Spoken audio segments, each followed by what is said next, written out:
I realize is like, I mean, microaggressions are so prominent. Like, I think more than the sort of like really forward like racism. Yeah, we're really experiencing that subtle racism here in Australia, and that's something that was a recurring sort of theme that I picked up from the responses.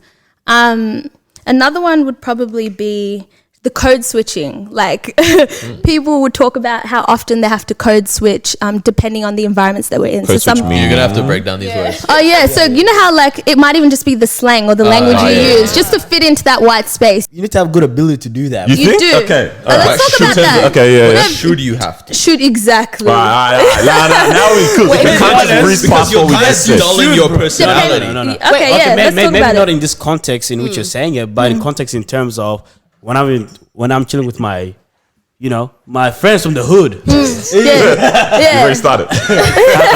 I'm using like certain, slangs and everything. Yeah. And then the moment that I'm in a different group, it's like, okay, cool. I gotta change up the way I talk to these guys. I can't use those slangs with these guys here, right? Like we have slangs, right? We talk a certain way, but I know I can't talk that way outside of this space. This certain group. Okay. Even the jokes and everything, I can't crack the same jokes here with these guys. You know what's hard about that? So that's being able to adapt, though. Sort of, because there is an element of it where it's like, is it necessary? But then there's the other side of it. It's like, what's your EQ? Because to me, it shows high EQ. Yeah. If you're able to walk into a room full of these people, And you know how or to- a room full of older people, or Yeah. a You know room how to full of communicate with- white people or black people, whatever, and you can get You know along with how to everyone. get along with True. it because you're able It's to like- switch up in a way. I see it as smart, Yeah. but I also see it as like, it's kind of sad in a way that people have to dull their personalities.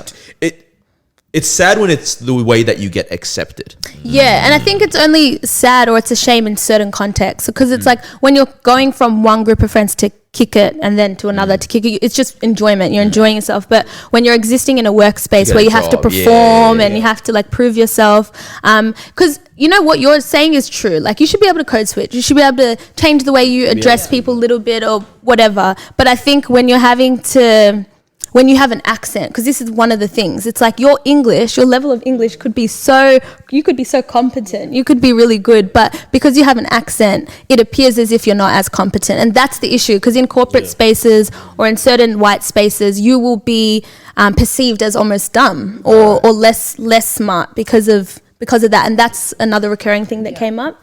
And I have a split personality almost. What is it? It's almost split personality. But it kind of there's levels, because it can create that for people, like actually losing who you feel you are, or losing yourself in some settings because of how like how do you say it? How used to it that you are? Yeah, is that used to it? Yeah. Yeah. How used to it that you are? That sounds so weird. But how often you have to like change? White people. What I was gonna say, I have a friend, right, that he's not black, but he's from a different background, and his accent was what kind of stopped him from some certain opportunities, right? Like you said, English is perfectly fine, right? But the accent in terms of the people that were like either assessing this certain thing he was doing, or the assessors, I'll call them, like that was the main thing. Oh, we don't get your communication. And I was like, I fully get exactly what this guy is saying, But then I was like looking at it from the side of, is it because that I've had to be someone who's able to mesh with different types of people that is giving me this ability to like actually understand it? Because I'm like, at the end of the day, it kind of really just comes down to, do you have the time or the patience to give this person the platform to say what they're trying to say? Because I feel like people, like you said, if they already have that perception or like that preconceived like notion in their mind, they shut someone down straight away. Definitely. And it's like, I'm right, you're wrong, I'm not even ready to hear you out. And that's why it's about changing the perception before they even encounter that person. So it's like, we need to do work in the background to like change that perception. If someone has an accent, still tune in because they're speaking like all of that. Like it's just